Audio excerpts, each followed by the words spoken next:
Hello viewers, इस video में हम बात करते हैं ग्रामर के बारे में। इस तरह आपको पता है कि ये कोर्स हमने पश्तो में भी स्टार्ट किया है और एक स्टूडेंट है, उसने रिक्वेस्ट की है कि ये कोर्स उर्दू में भी स्टार्ट किया जाए ताकि वो इसको समझ सके, क्योंकि वो पश्तो को नहीं समझते। तो इसको उर्दू में स्टार्ट करते हैं ये सीरीज़। तो जो स्टूडेंट्स पश्तो को नहीं समझते और वो उर्दू में ग्रामर को सीखना चाहते हैं तो वो इस चैनल को सब्सक्राइब कीजिए, तो फिर आप जो है ना आसानी से ग्रामर को सीख सकेंगे। तो सबसे पहले ग्रामर को समझते हैं कि ग्रामर क्या है और इसकी इम्पोर्टेंस क्या है, इसकी अहमियत क्या है। लेकिन इससे पहले यहाँ पर एक बात है, मैं आपको बताना चाहता हूँ कि ज़्यादातर स्टूडेंट्स ऐसे हैं जो इसका ये जो स्पेलिंग है इसमें वो गलती करते हैं, वो ए के बजाय ई लिखते हैं। तो ये जो है ना ये फिर गलत होता है। तो पहले तो आपको ये गलती नहीं करनी चाहिए। और इसके अलावा बाज़ स्टूडेंट्स ऐसे हैं जो इसको ग्रामर कहते हैं। तो ग्रामर तो ये है, लेकिन ये उर्दू में इसको हम ग्रामर कहते हैं। लेकिन जब हम इसकी प्रोनाउंसिएशन जो तलफ़ुज़ है वो करते हैं इंग्लिश में तो हम कहेंगे ग्रामर। तो पहले ग्रामर को समझते हैं कि ग्रामर क्या होता है। तो इसकी मुख्तलिफ़ किस्म की डेफिनेशंस हैं, तो आप जो है ना इसको समझ सकते हैं आसानी से। जो भी आपको आसान लगे कंप्रहेंड करने में, समझने में, तो आप वो सीख सकते हैं। तो सिंपल अल्फाज में बयान करते हैं। Grammar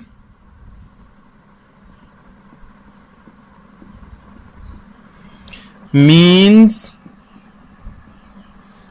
the rules of a language। Grammar का मतलब क्या होता है? ग्रामर का मतलब होता है एक ज़ुबान के जो क़वानीन होते हैं, जो रूल्स रेगुलेशंस होते हैं, उनको हम क्या कहते हैं? उनको हम ग्रामर कहते हैं। तो जब हम ग्रामर की फीरवी करते हैं, ग्रामर को फॉलो करते हैं, तो हमारी इंग्लिश जो है ना वो बेहतर होगी, हमारी रिटन इंग्लिश, हमारी स्पोकन इंग्लिश वो बेहतर होगी। जिस तरह एक एग्ज़ाम्पल लेते हैं, एक एग्ज़ाम्पल को समझते हैं। ही school to goes daily.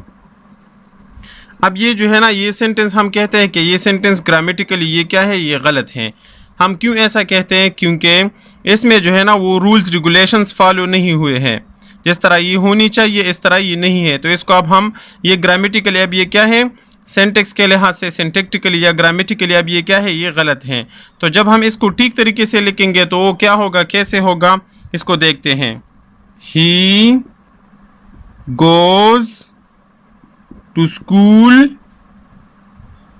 daily। अब ये सेंटेंस जो है ना अब ये ठीक है। क्यों हम कहते हैं कि ये ठीक है? क्योंकि ये जो है ना ग्रामर के लिहाज से, रूल्स रेगुलेशंस के लिहाज से अब ये ठीक है, क्योंकि इस पर रूल्स अप्लाई हुए हैं। तो इस वजह से हम कहते हैं कि ये सेंटेंस ठीक है। आप देख सकते हैं इसमें और इसमें जो अल्फाज है वो एक जैसे हैं, बराबर के अल्फाज हैं, लेकिन इसको हम गलत कहते हैं इस सेंटेंस को, और इस सेंटेंस को हम करेक्ट कहते हैं, ठीक कहते हैं। क्यों?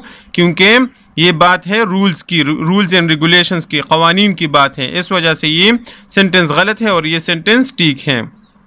तो यही बात है ग्रामर की, कि ग्रामर का मतलब है रूल्स एंड रेगुलेशन। तो जब हम हमें ये रूल्स एंड रेगुलेशंस का पता हो तो फिर हम ठीक तरीके से इंग्लिश लिख सकते हैं, ठीक तरीके से इंग्लिश बोल सकते हैं। इस तरह ग्रामर की एक और डेफिनेशन भी है, उसको भी समझते हैं। Grammar is the art of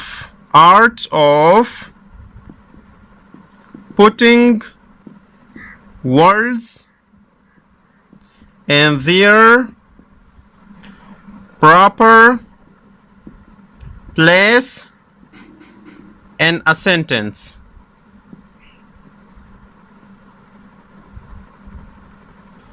तो यहाँ पर आप ये देख सकते हैं, ये हमारे साथ ग्रामर का दूसरा डेफिनेशन हो गया। Grammar is the art of putting words in their proper place in a sentence. Grammar का मतलब क्या होता है कि ग्रामर हमारे पास ये एक आर्ट है, एक फन है, एक हुनर है।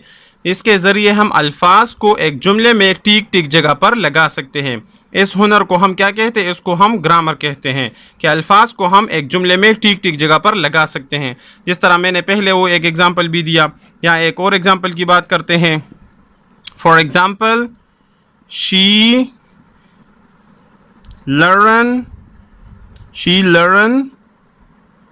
wants to English। अब ये सेंटेंस ग्रामेटिकली अब ये क्या है? ये गलत है। अगर एक बंदे ने इस तरह लिखा, ये जो है ना, ये इस तरह लिखा, तो हम कहते हैं ये जो है ना ग्रामर को नहीं जानता, ये शख्स ग्रामर को नहीं जानता। क्यों? क्योंकि ये जो है ना इसने ठीक तरीके से ये नहीं किया। तो इस तरह हम ये कहते हैं कि ये सेंटेंस, अब ये इसको हम सेंटेंस भी नहीं कह सकते, अब ये गलत है, क्योंकि इस पर ग्रामर के लिहाज से ये जो रूल्स रेगुलेशंस है वो अप्लाई नहीं हुए हैं। तो किसी ने अगर इस तरह किया तो हम कहते हैं कि ये ग्रामर को नहीं समझता या नहीं समझती, क्योंकि इसमें जो है ना रूल्स रेगुलेशंस अप्लाई नहीं हुए हैं। तो यहाँ पर हम कहते हैं कि ये हम इस तरह करेंगे, she wants to learn English। अब ये इस तरह जो है ना, she wants to learn English, अब ये इस तरह, अब हम ये कह सकते हैं कि अब ये ठीक है। अब ये जो है ना क्यों ठीक है? क्योंकि इस पर जो ग्रामर के रूल्स रेगुलेशंस हैं अब ये इस पर अप्लाई हुए हैं, तो हम कहते हैं कि ये सेंटेंस अब ठीक है। तो ग्रामर का सिंपल अल्फाज में हम ये कह सकते हैं कि ये रूल्स रेगुलेशंस है एक ज़ुबान को समझने, एक ज़ुबान को ठीक तरह से बोलने लिखने, ये जो है ना ये इसके साथ ताल्लुक़ रखते हैं। तो अगर किसी को ग्रामर का पता होता है तो वो जो है ना ठीक तरीके से इंग्लिश बोल सकता है, ठीक तरीके से इंग्लिश लिख सकता है और इंग्लिश को ठीक तरीके से वो समझ सकता है। अब बात करते हैं importance of grammar,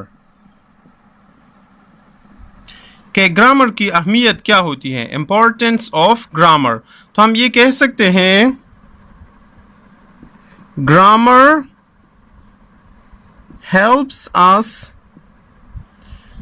to understand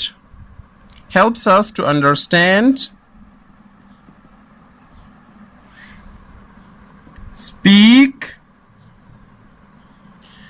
and write a language correctly and effectively।